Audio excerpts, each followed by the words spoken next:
Tikanga na loba. Bazai balobi awa. Na kosala na gouvernement ba voler te. Tokoki kosangana te na kati ya corruption, na kati ya iniquité. Un président conçu dans la corruption, mboka ekobeba, ezali potopoto, ye moko Félix alobaki. Les parents sont bons, les écriteurs restent. Toza bomoko, mutu ya kolonga na bomoko komo na ye nani likama. Akozwa likama ekozongela ye moko. Mais les lois na kata gouvernement, akoboya to akoboya te. Point d'interrogation. Le même ministre ngazaki na tout nene bande parce que il fit ex-ministre ya sport. Équipe moi comme na chef de finalité. Alongwe Kabila nommé DG directeur général ya Jekamina collège par terre. Moto bine bo suyenge wana. Oya Jekamina oya lalisi yango otina na tête ya gouvernement. Tout le monde n'a pas gouvernement guerrier.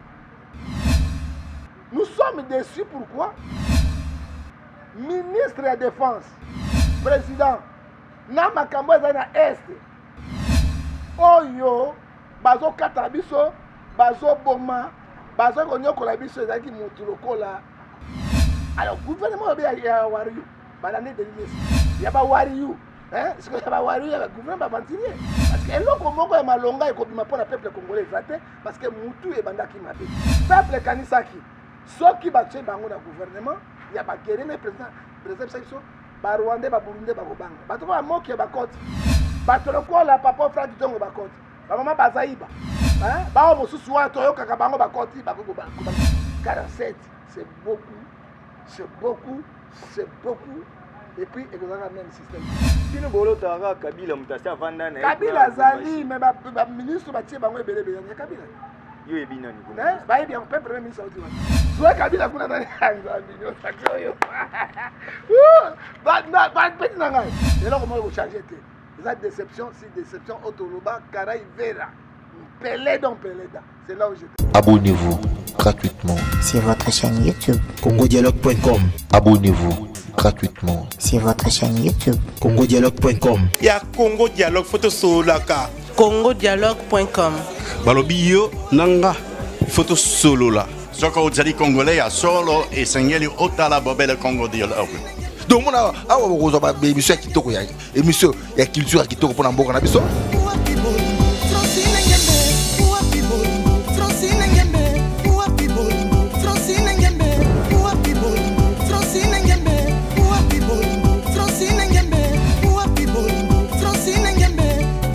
Maramba Bofra na ba Congo Dialogue, donc blague était donc vous s'abonner na Congo Dialogue. Quand on parle de Congo, on voit directement les solos. Quand on parle de les solos, on voit la dame.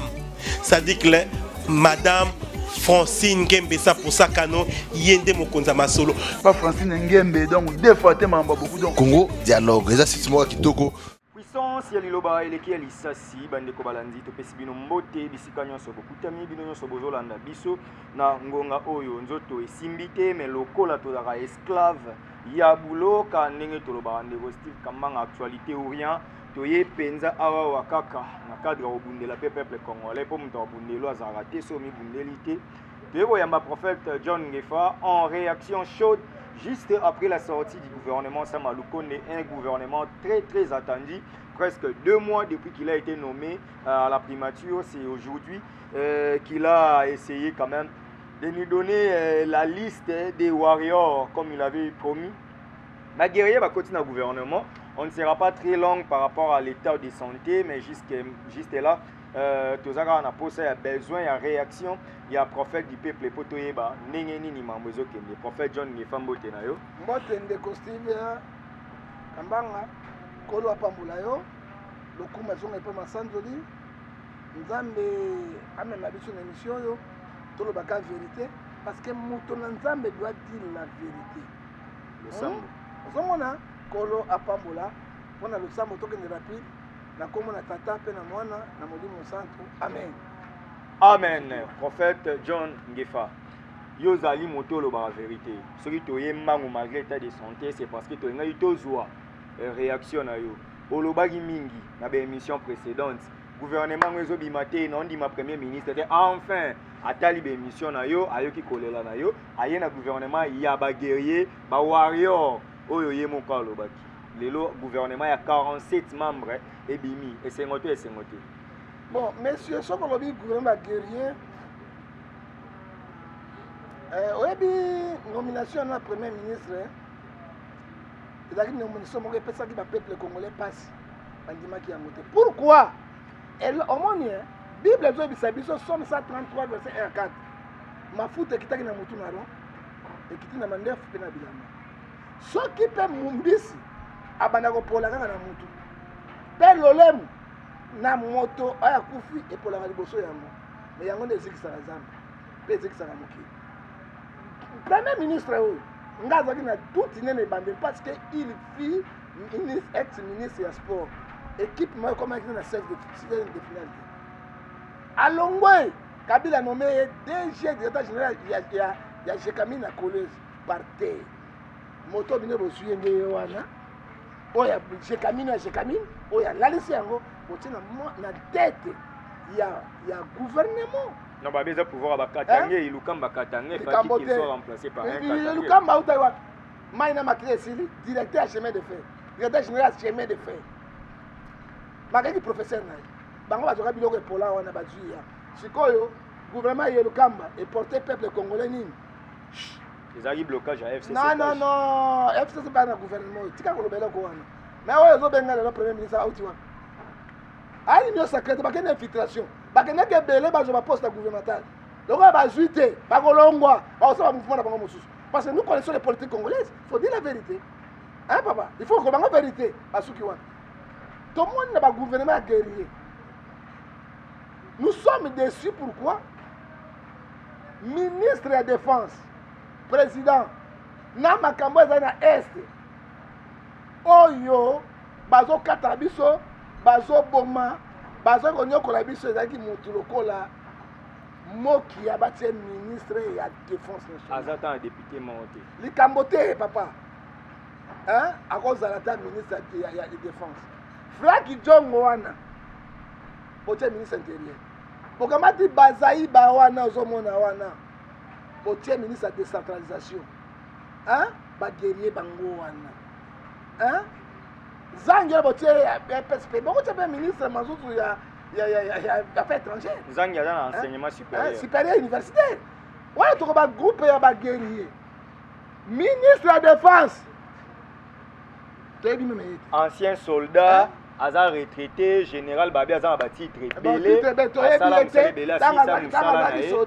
soldat to mona ke loko nini ya malonga asala ki agaya guerre mokote pour so ba buja mabeto kondima ba général Golo atokondima ba oya kufaki général Mamadou tokondima ki général na ya gaya combat pa banda combat na biso awa e bandi depuis 1960 ti leloyo mobuta metise ndambo ezongi na Kabila te lelo silaka te so dango asalaka na tango ni époque coloniale hein 45 ans de carrière ozomona asala ko ni tena boya kokumisaka bato oyebi Bible zo bisabiso na kati na mukanda na Jacques chapitre 2 verset 9 qui favorise les alcooliques qui sont agressés.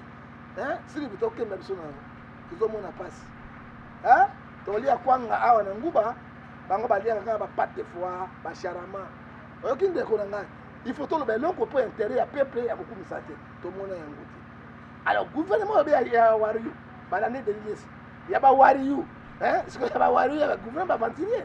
Parce que eloko moko ya malonga ekobima pona peuple congolais zate parce que mutu e bandaki mabe.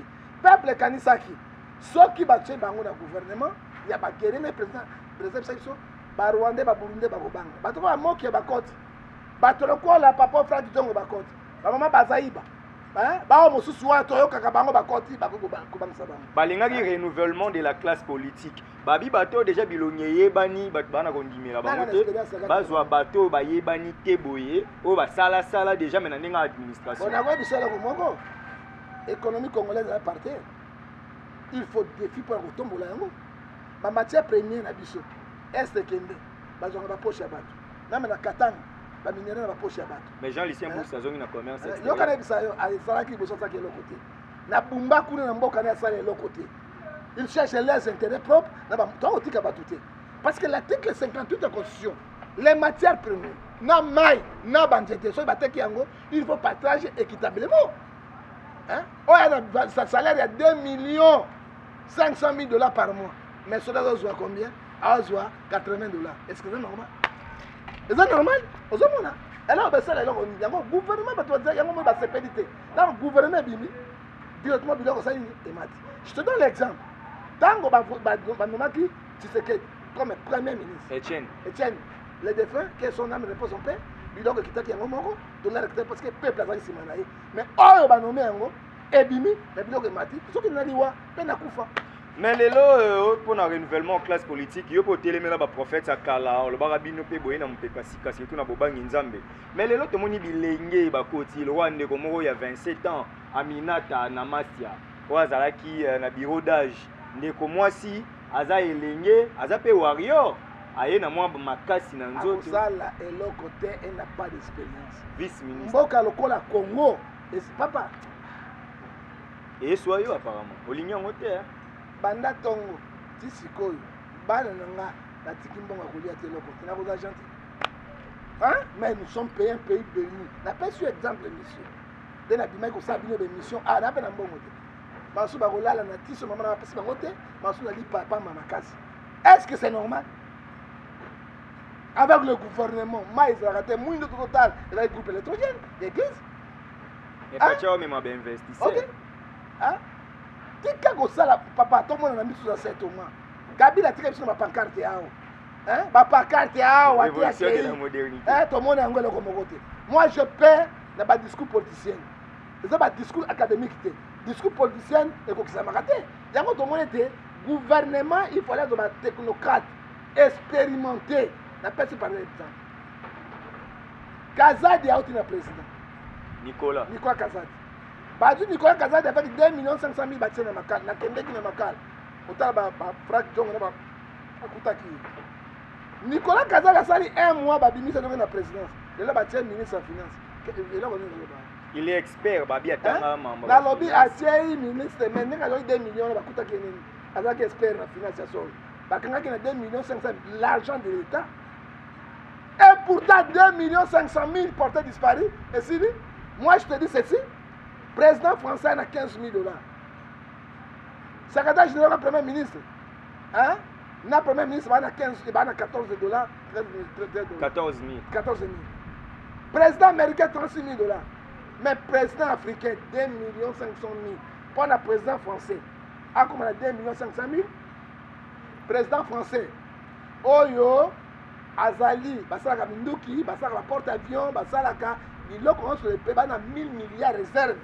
À 15 000. Mais il y a 2 500 000. Ah bien, ça fait Mboka pesa ba nyongo na ye. Mboka pesa ba nyongo na est-ce que c'est normal? Hein? Donc il est pas olé là. C'est normal. Hein? Donc on était sous Gabi. Mboka moi ça bango na bango. Alors nous disons ceci, les amis m'ont pas si dans tel gouvernement, nous ne savons pas que c'est truc. Mais peut-être arrivé à Bemba, Kasumbi na Bahati. Bahati basali pour changer makambo ebele. Ache Bazaïba, Ache Jean-Jacques Mbunga, ministre de la santé, la vice-ministre intérieur. Même Bazali 1+4 reporté Congo. Élection. La constitution. La constitution reporté de l'autre côté. Jusqu'alors, tu as souffert d'un mot. Hein? Na 1+4, papa, tu serais dans le premier ministre. Hein? Balongo le bâti Zaïdi. Babi et mon daboya. Non, daboya premier ministre. Bâti Zaïdi Ngom. Tu sais quoi qui va? L'histoire, elle va se répéter, caca. L'histoire se répète, monsieur. Alors, l'histoire, nous avons un sacrifice à batouter. Nous avons aussi droit à la vie. Hein? Nous avons droit à la vie. Mais Babo, c'est le gouvernement. Il y a dans le Colombo, autorité budgétaire dans le Parlement. Des chambres de Parlement. C'est eux qui votent là le budget. Alors, ma bande des Outakuna, il y a au moins le gouvernement, c'est pour les intérêts. Ça n'a rien à voir pour la population congolaise qui souffre nuit et jour.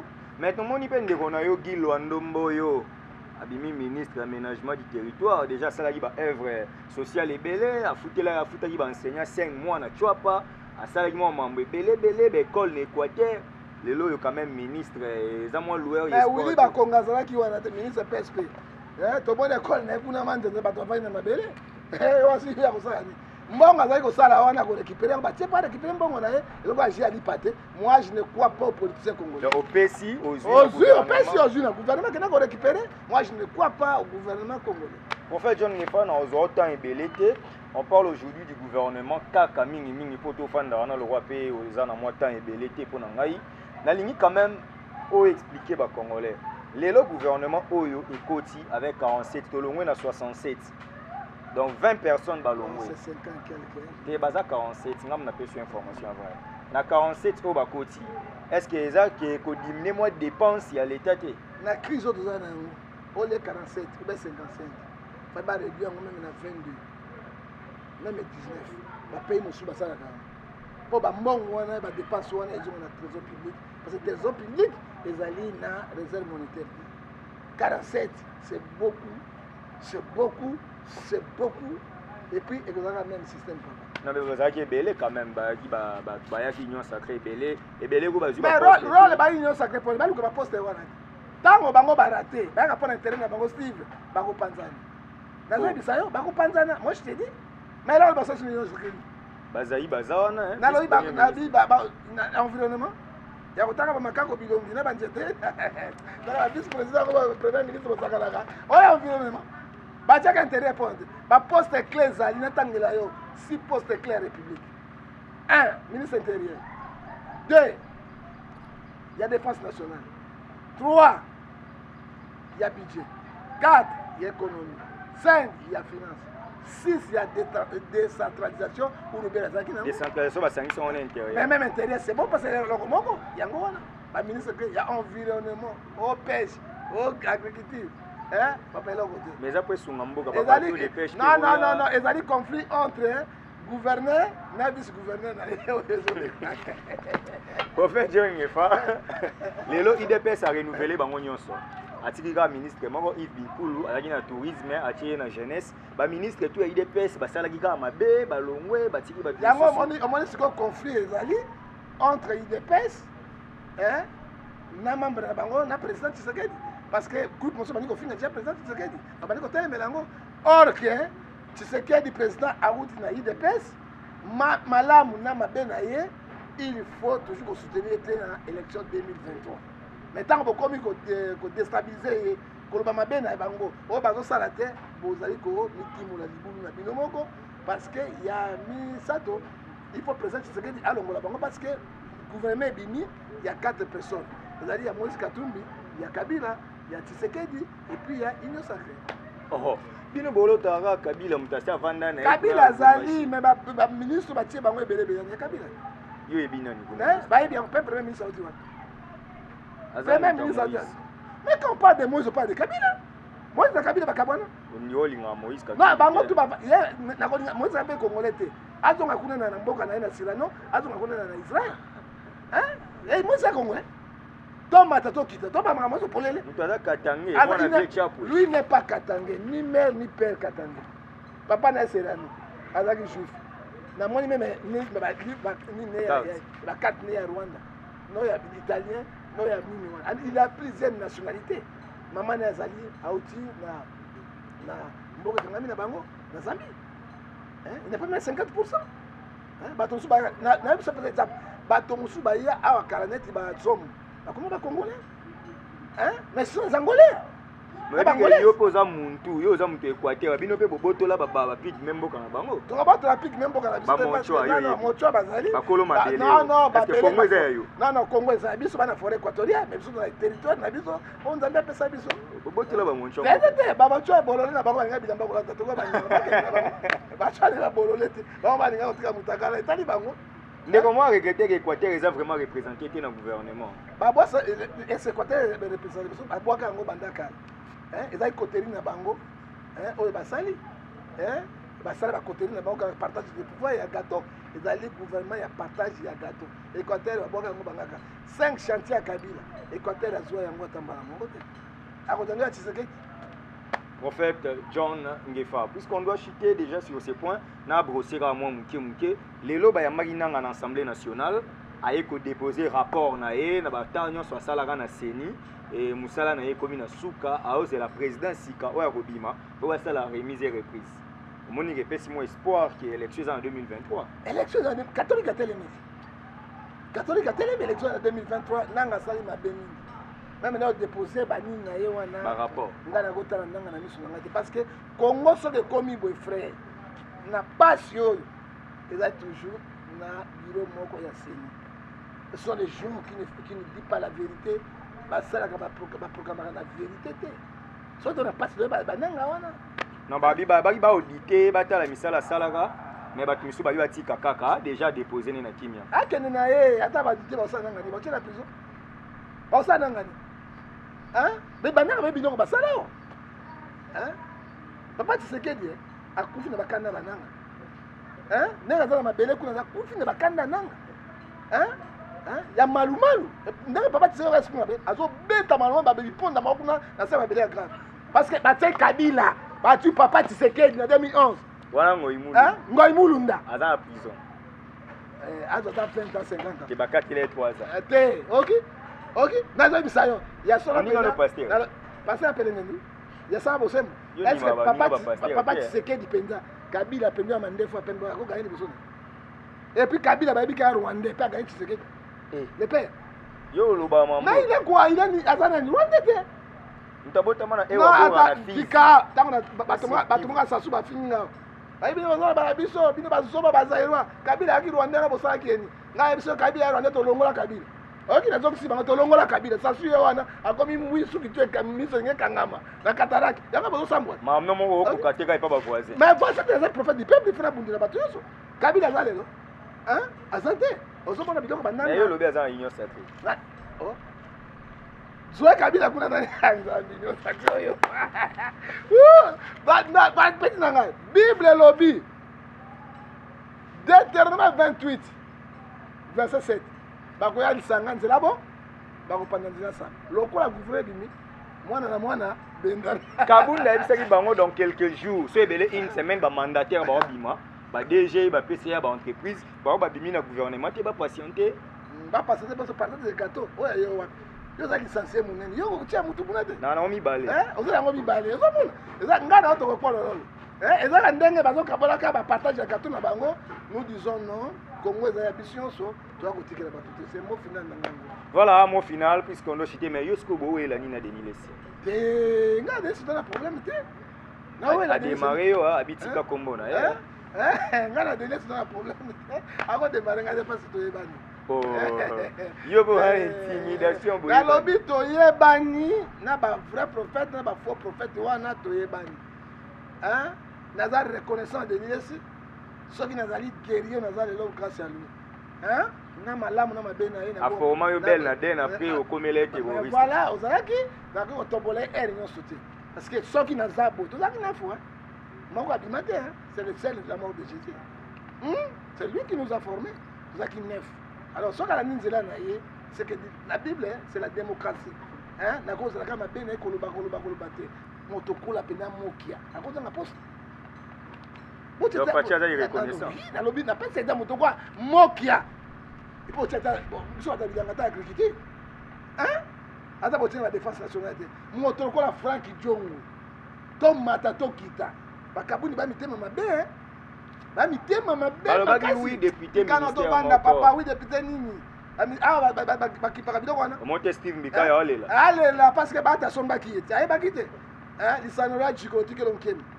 Ok, moi la kisi bizarre. Ouais, ba DG. Te, mo kile ba mbika ite. Mo kile ba mbika ite. Donc ba pe manano, ba pe maka pe papa. So ko sabe maya le pe. Parce que ba nika bongo non. Tant on dit que ba mbika ite, ça dit quoi? Dans vie pour la reconnaissance. Moi je ne peux pas chaque temps qu'on poigner de Niles non. Na ebi pe malamu. Souci aba tezaka ke ya kenda ke pe héritier côté héritier. Héritier yembi on me dit souvent que Jésus n'était pas noir. Amemi am na kati ya mama Nzambe yo bani ba critique ebele. Papa limbisa ngai au nom du Père et du Fils et du Saint-Esprit. Amen. Église sukawa. Je pose la Trinité. Mais oui. Hein? Nzambe aza moko akabona personne misato. Tata mwana eli mosantu. Que dit la Bible na kati na mokanda na Matthieu 28. Matthieu 28 verset 19 oye bien. Allez prêcher, baptiser au nom du Père et du Fils et du Saint-Esprit. Voilà, Toromi Nasuka, c'était le prophète John Ngefa. On s'est démerdé justement parce qu'on voulait quand même avoir son opinion, son avis juste après la sortie du gouvernement. Et on pouvait aller au-delà, l'actualité est belle. Mais quand vous gouvernez la vice-gouverneur, vous avez mais yo bi ozolo bate. Balongo lié déjà tia ye makolongulu. Mais pourquoi Steve bino bata pembe bolinga vérité te. Pona remarquer bino bata pembe balinga. Na basi ya pembe balinga vérité te. Ka bino bata. Libali ya pembe biso bata minu tolinga vérité. Hein? Bata munu bata mandefu balinga banyo kola bato te. Yango alobi vérité, alobi vérité. Aye ba consort na ye. Abimi si secret d'état. Hein? Mais bazo misa secret d'état mikoto bazo ngula bango. Mais Norombu, il était élu par Bakinois. Norombu c'est un Kinois. Mais biso tout aux asimani Norombu. Babi classe ezaki, avec incompétent. Quelle est compétence? Hier nani papa yoti na Yungu. Il n'était pas ici à Kinshasa. Comment mon tati na Yungu a joué oi? Bon hier pour disqualifier hier, directeur bureau ya gouverneur a commis le la vice-gouverneur. Au moins na mbokani. Mais balobi ba vice ba na pouvoir té. Non non, parce que na administration. Ba na pouvoir ba ça na administration. Ba kabula ba tâche na bango. Et puis ce qui était grave, tango makambo ekoti bonale mbonga na mungu bonga vérité te.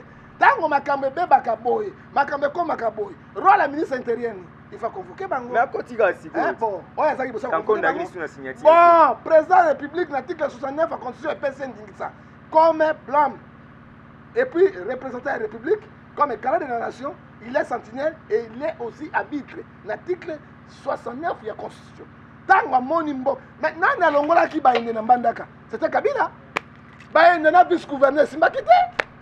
Bainde na mbandaka Simbakite Kabila. Kabila ye moko alongwe awa akei kuna ke kolongola bainde. C'était Kabila. Pourquoi l'article 69 et pese ningisa wana? Mais yango pe balongoli ne rombu. Balongoli ko il faut pas kende procédure ezali, faut pas kende na carte vote. Basango ezaki chez Koko muto ako. Ah non, même chez Koko, je vois ça peut étiquette. D'accord pas wana. Akaka mokole oyo se amai akopema akoza tawana bange nkema kema ngeta osomona tengali ngalo ba o santal yo santal yo nde kundo bokokase bana posangu bate bokozinda bokopolololo mais nerombungu bakino basimana il faut la démocratie c'est la population osomona moto a populaire le gouverneur oleka na TV makolo ngulu mais nalobi gouverneur nalobi nano yo gouverneur. Mais nani oyo bo décider de pour nani oyo nani député abino nani wana comment safu azo kenina makolongulu défend parlement siège de l'institution hein ils a deux poids deux mesures de monsieur safu abisi ba ministre bakoti sika so basalika 6 mois bayibi bake makala caméra omi doyen na ba akosala eloko moko te parce que ya safu ya caméra baza jouer de même image oko sabatuté oyo azo sa corruption oyebi que corruption na kati ya constitution ya biso ezali défendu. Corruption est défendue et bon c'est l'argent de l'État, l'argent sale. Na chité na question Eliezer Ntambwe, Christelle Voanga, bande ko ebele Francis Kalombo, bato ebele balongwaki bandaki ko soutenir parti indéfectiblement mais lelo ba se retrouver dans le gouvernement. Il faut baza na patience to eza déception. Eza déception totale bagobima, bagolongwa. Parce que tout ba DGP. Ba DGP comme la même chose. Vous avez la même cérémonie, même chose. Et là, comment vous changez? Vous avez déception, si déception, Otoloba, Karaï, Vera. C'est là où j'étais. Nous avons fait 30 minutes, John Ngefa, un mot de conclusion. On peut ce numéro. Ce fait un mot de la mot de la fin, Congo est un beau cannabis. Bundela, ce qu'on dit Bundelité. Bundelo, Azate. Photo Bundapona Congo. La puissance de l'Iloba. La puissance de l'Iloba. L'Iso Nicolas Lisso. Ce qui est au l'Iso Nicolas Lisso, Congo est au parce que infiltré dans les pays. Plus de 143 89, 610, 49, 41. Ce que vous avez plus 43, plus combien 243, donc vous avez sur 81, 807, 26, 78, et plus 243, vous avez sur 99, 42, 937. Pour y mbote, na pesi mbote na ngai, na Vital Camille. Okomi mutu na ye. Mbote ya malamu te, ya ile santal. Hein? So na pesi Jésus mbote te, na pesi mbote za malamu te. Ça dit quoi? Même le système Vital Camille, il y a un choses. Il y a nini? Il y a détournement. Hein? ba ministre na tout un exemple ministre ya santé mbongo boni on mesi ya pesi docteur Eteni Longondo il faut alanda docteur mosusu na kata prison ministre PSP oyo Willy Bakonga namoni gratuité et école primaire secondaire mbongo yake pa na il a détourné l'argent namoni na mboka na bokatola école bakomi ya Willy Bakonga monaki yango ya mandala na bato bavandi mais tout ça na kata pays on dirait bangala ba miibia baluba nde bakomi miibia makasi baluba nde ba vrai voleur les grands voleurs sont baluba te maître balise ba tangi bangala pona yo tangi bangala sikoyo otangi bangala pona ah mungala pena congolais otangi bangala pona po otangi bakonga na na oui otangi bango ah totanga bango baluba oya posi tosuki wana tokomi na suka ya émission bobenga prophète John Ngefa pona lo sambo malgré ya lingi kondima baninga ni ba prophète te azobo ya prophète kere na tangi kere te kotanga na kere na boy bango tout parce que na yebi bango yo yeba ka na yebi bango na boy na ngana lukelo ba problème oyo misa ba secret mususu na ko misa ba secret minene yebi ba panzani bato akisi bato mabe nyonso wana po ba tio na liste ya 3000 prophètes daza na kuna te 3000 wana bango tu pelengeni ela oni bazaka nango bala bato ambunja bazokosa bato Matthieu 24 verset 25 nous sommes là pour mais yo vous allez évangéliste moi je te connais petit il faut qu'on défende l'évangile en Zambie il faut qu'on défende le christianisme musulman sakana na Coran musulman sakana islam te osomona so nous défendre ngo tembo keso kufa ka prophète mais ba prophète ne ba bomi mboko yo mais oui ba mi binde ba prophète ba escroc ba prophète bo poni kala no de ça ba monter tout mbala na mbala ba di de loté faut dénoncer bango ba sila mai na makina voilà bato na poto plein pour ko mbala bato ko iba mbongo bato ko escroquer bango na kiso ba zu ya vodou yo mbala suka pona émission ya lelo merci Nabino Bozaki Penza Ebele, merci na prophète John Ngefa pour la disponibilité, merci pour nos confrères au balai qui signent vraiment le bosso Nabino, les agarres justement entre confrères. Merci na bande konyon so balobi peuple congolais mi bunela pour so mi buneli te muto bunela yo azati. Si quoi tuni na suki sa likambo. Bande komo ba olinga. Na sila nano zela, dans la démocratie. Tikanga na loba. Bazai balobi awa na ko sala na gouvernement ba voler te. Les parents sont bons, les écriteurs restent. Mais les lois dans le gouvernement, point d'interrogation. Voilà, Maman Bazaï Bayokio. C'était un réel plaisir. On est à la Mégane depuis Switzerland. Mon vieil José Moulumba, les Bogards de Birmingham depuis la Grande-Bretagne. Donc, Kuna Topé Sinora, condoléances. Après, on a Prince Philippe. Voilà, Koufaï Mobile à Queen Mada. Merci à Mémé Sifa. Merci à Mémé Chlaki Santoise. Merci à Père Olivier merci à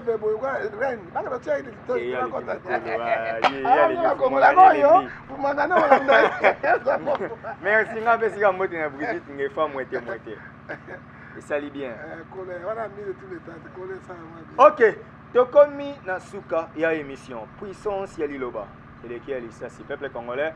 Ni Bundela. Oso mi Bundela, qui est Bundelo. Azate. Nganabino, Tokutani Malasima, Soki Kolo et sa zonité. Et puis Bossam Belanzo, Tezonga Makasi. Potoko Bagara, Po Bissonne Bagueria Solo. Merci. Abonnez-vous gratuitement sur votre chaîne YouTube congodialogue.com. Abonnez-vous gratuitement sur votre chaîne YouTube congodialogue.com. Il y a Congo Dialogue photo solaka congodialogue.com. Balobi yo nanga photo solo la. Soko ozali congolais ya solo et sengeli otala bobele Congo Dialogue. Donc on a besoin ba émission kitoko ya émission ya culture kitoko pona mboka na biso.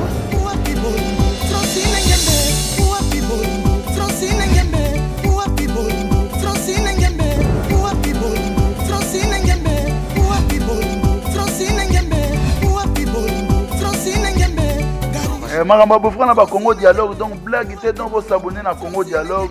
Quand on parle de Congo, on voit directement les solos. Quand on parle de les solos, on voit la dame. Ça dit que Madame Francine Ngembe, ça pour ça kano yende mokonza masolo. Pas Francine Ngembe, donc deux fois te mamba beaucoup donc Congo Dialogue, ça c'est moi kitoko